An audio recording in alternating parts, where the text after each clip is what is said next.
Well, I want to welcome our Texas friends to Chicago and Illinois. I think we understand why they're here. This is not a vacation for them. This is a very important assignment to tackle an issue which affects the whole country. It isn't just a Texas issue. This is an American issue. An issue as to whether or not there'll be due process and fairness in our politics. Do you remember the telephone call which President Trump made to the Secretary of State in Georgia? He said, I need you to find me 11,779 votes. He told the story then of what he thought about our electoral process. It was a political game to be used for his advantage, and that's what's going on here. To think at this moment in time, the president is calling on Texas to create 5 new Republican seats is an outrage that he would consider doing that in Texas or any place. But the bottom line is this: the reason he is doing it cannot be ignored. The big, beautiful budget, which passed in Congress with all Republican votes, was a plan by President Trump to change America in a way that America does not want to be changed. The public reaction, the polls across America are against President Trump's big, beautiful budget, particularly because of its impact on health care. We just lost a major hospital in Chicago yesterday. I'm afraid that more hospitals are on the chopping block. People know their health insurance premiums are going up. Health insurance companies are leaving our state. Why? The big, beautiful budget has told them that they can't count on health care in the future. So this is not just the Texas issue over Texas procedure and Texas law. This is an American issue where we have to stand together for the families of this country who are fighting to survive in this economy and want the basics that we all want to protect our families. That's why I'm here. I'm here to welcome our friends from Texas and to tell them that their work, their gathering here in Illinois, is not going unnoticed. You are newsmakers because you are speaking to the issues that are at the heart of our economy and the heart of our political system. So at this point, I'd like to turn it over to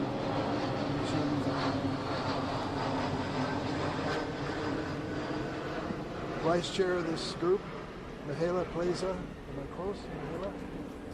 Thank you so much, Was that close in pronunciation? Yes, you did very well. Thank you. Good morning, everybody. My name is Mihaela Plaza, and I proudly serve as the Vice Chair of the House Democratic Caucus. I'm so happy to be standing shoulder to shoulder with Senator Durbin. My colleagues and I are ready for the fight ahead, especially after the week that we've just had. Our last meeting was canceled. It was canceled due to bomb threats. Since then, my colleagues and I have endured racist attacks, frivolous lawsuits, and relentless harassment. All of this because we dared stand up to corrupt politicians in D.C. But we will not be intimidated. We will not be bullied into silence, and we will not surrender like Governor has to the demands of corrupt D.C. politicians. And we will lead by example, and we will not let them trample on American rights. Let me be perfectly clear. Texas Democrats are not running away from any fight. We're bringing the fight to the bad guys. We don't back down when the stakes are high. We don't cave in when the pressure is on. We stand our ground because we know exactly what we're fighting for. And we don't take our marching orders from a man who thinks he's a king. We're fighting for working class Americans, for the people who get up before dawn and take their showers at night. We're putting them before us. They work the long hours and struggle to make the ends meet.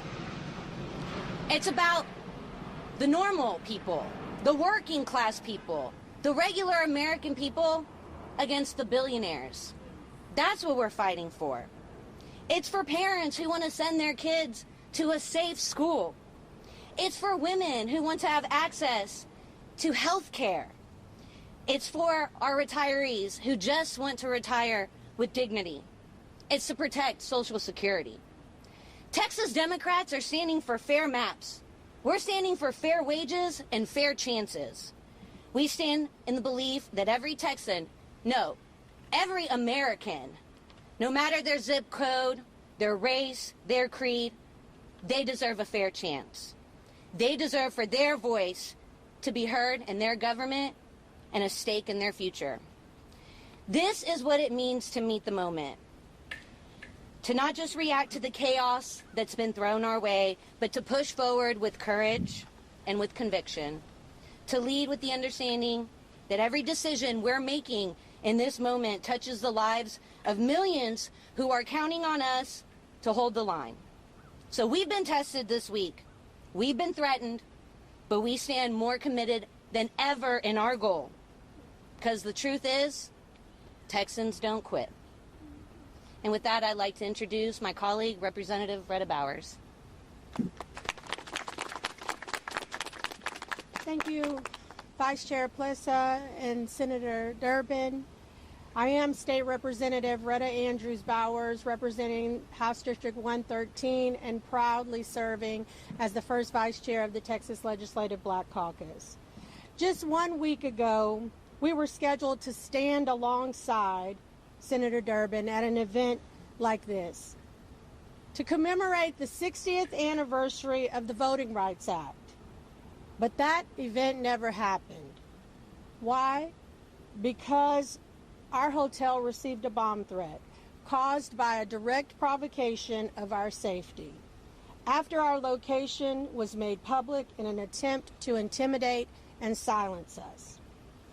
That night, after our building was deemed safe, my mind went straight to the four little girls, the four little black girls, Addie Mae Collins, Denise McNair, Carol Robertson, and Cynthia Wesley, killed one Sunday morning in the 1963 bombing of the 16th Street Baptist Church in Birmingham, Alabama.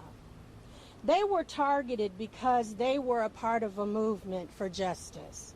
Their lives were stolen by the same kind of hate that fuels the threats we face today. The threats of intimidation that we face now as we fight this racist gerrymandering in Texas. And the very same tactics used against black and brown Americans who fought for the Voting Rights Act 60 years ago. Their fight is our fight. And just like the civil rights heroes of the past, no matter the cost, we are prepared to see it through to the end. Let's be clear. The same forces that tried to silence us in Texas are working overtime to roll back the voting rights all across the country. The protections guaranteed by the Voting Rights Act are under threat. And House Democrats, especially in Texas, are standing firm, fighting to defend every Texan's fundamental freedom to vote, and as my colleague said, every American's. It is now my honor to introduce someone who has stood shoulder to shoulder with us in this fight, and she's a relentless advocate for her community and for our democracy, my colleague, State Representative Josie Garcia. Thank you so much, Senator Durbin, for having us here. Thank you, Governor Pritzker and the state of Illinois for welcoming us as family. I'm Josie Garcia, State Representative of Texas House District 124, Lackland Air Force Base, SeaWorld side of far west San Antonio. I have the distinct honor of being the first and only woman veteran to serve in the Texas legislature. And with my following comments, I wanted that to be the focus of the delivery of my next message. As a combat veteran, I had the pleasure of serving as an advisor to the Iraqi military. As the wife of a Purple Heart combat veteran who was shot in combat with the Taliban, imagine my surprise when I find myself being hunted by my own state government. Imagine my surprise when I find hostile territory in my backyard in the hill country because of politics. Imagine my surprise when upholding the Constitution of this United States of America has what made me public enemy #1 in the state of Texas. I'm proud to represent Military City, USA, San Antonio, Texas. Texas is home to the largest population of veterans in this country. Of 150 members of the Texas House of Representatives, there are 7 of us who have ever worn uniform. So imagine my sense of dishonor when men who have never worn a uniform have zero idea of what it is to sacrifice your life to protect and defend.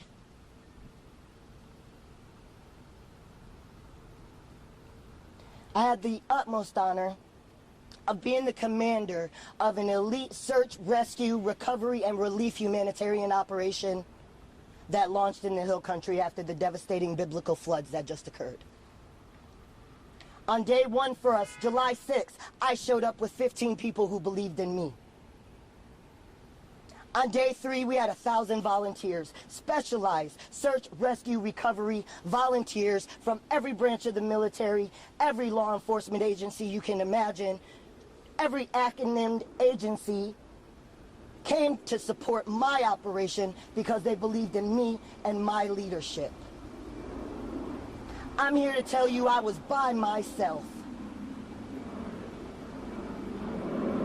As our law enforcement agencies seek materials and supplies to do the job, they sought me and my organization out, Uniting America Outreach, because they had no access to technology. They had no access to boots. They had no access to backhoes, to construction material, to hands. But what we do know is the money's there. The money is there. We got called to our special session, and I expected this special session would be focused on this biblical flood that just happened, that stole 130 plus lives. And rest assured, ladies and gentlemen, that number in the news is way off. Because if you know anything about the Guadalupe, during 4th of July, you have campers. You have teenagers who decide that they want to go out on their own and sleep on the riverbanks, camp out in their cars. The true number of people that are missing is unknown. I sat through 9 hearings as a member of the Select Redistricting Congressional Committee. 9 hearings I sat through as unanimously Texans of all backgrounds, Republican, Black, Democrat, Muslim, Christian, they all had the same unified message since the first time since 9/11. And that unified message is, why are we talking about an illegal, unconstitutional redistricting when there's people who don't have food in the Hill Country in our own backyard? Those pleas were ignored. And so for everybody that's asking why we are here, because we had no other choice. We tried to be diplomatic, we begged, we pleaded. If the families of dead children can't get the governor to write them a check, then who the hell are we? This is a call to action to everybody who's watching right now and you can't believe what you're hearing. I'm a messenger. I've been in politics for 3 years. I'm not beholden to anything or anybody other than this Constitution and this United States. And what I tell you what's happening right now is criminal. None of us have committed a crime. Yet, we are public enemy number 1 to the FBI. Well, we know there's pedophiles walking freely amongst them. So any consequences that comes to us being here, we will gladly take. Because to defend and protect the Constitution, but most importantly, to defend and protect this nation, this is going to steamroll through the rest of the country, and we need all of you on board. Thank you so much. Please, we need you.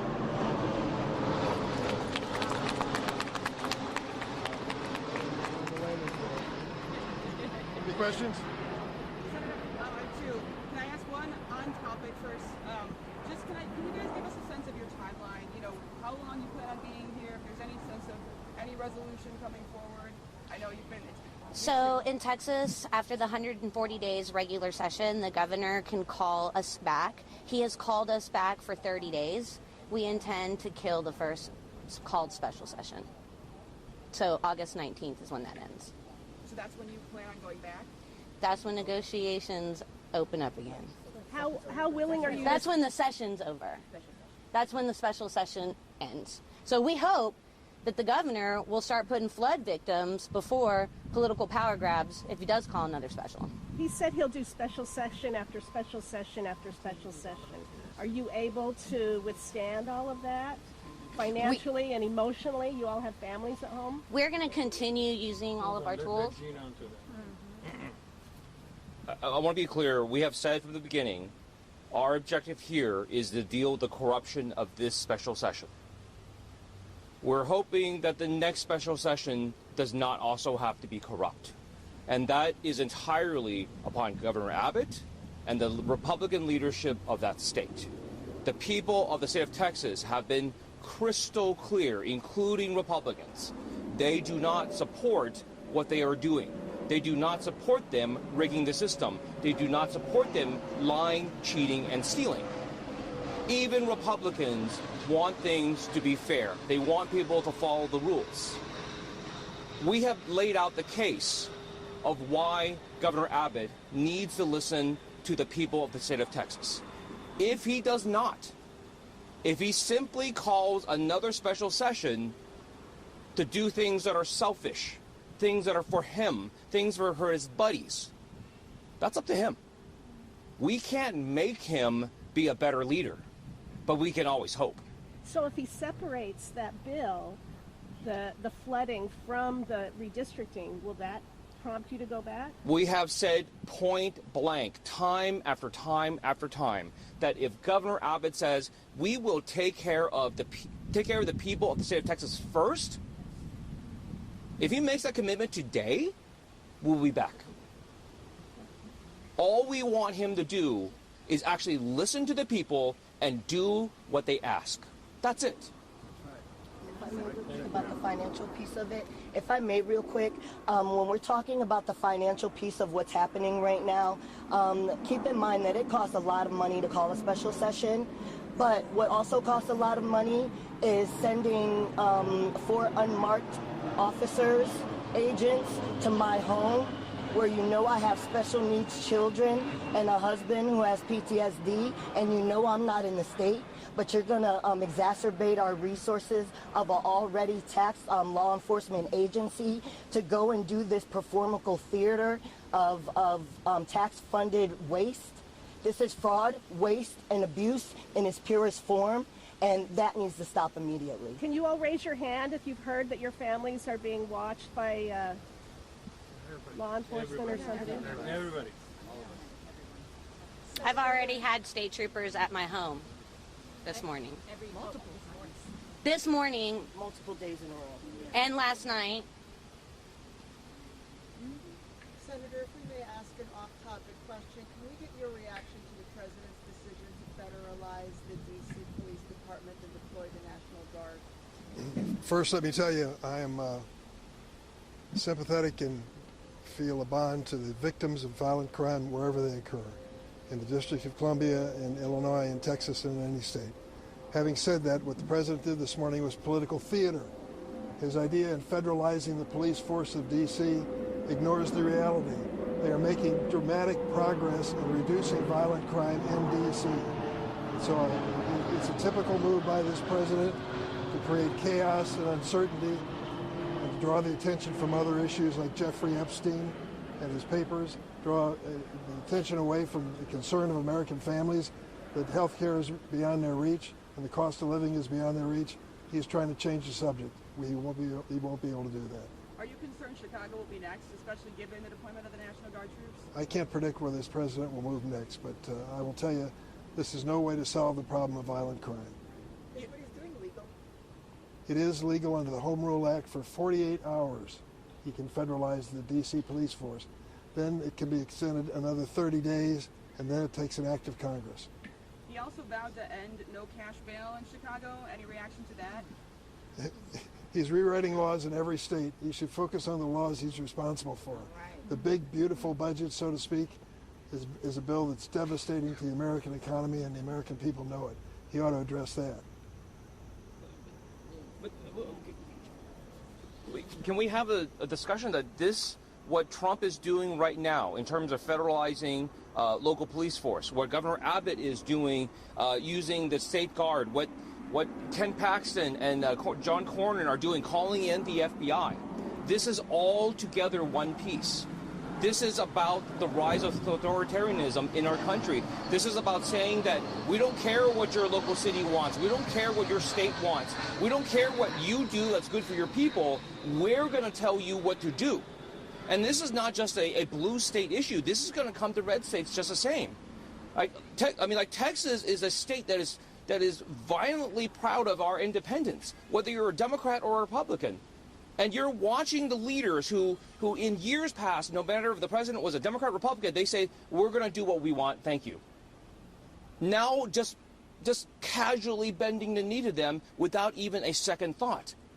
This is happening across our country, and if we don't stop it, this is the end.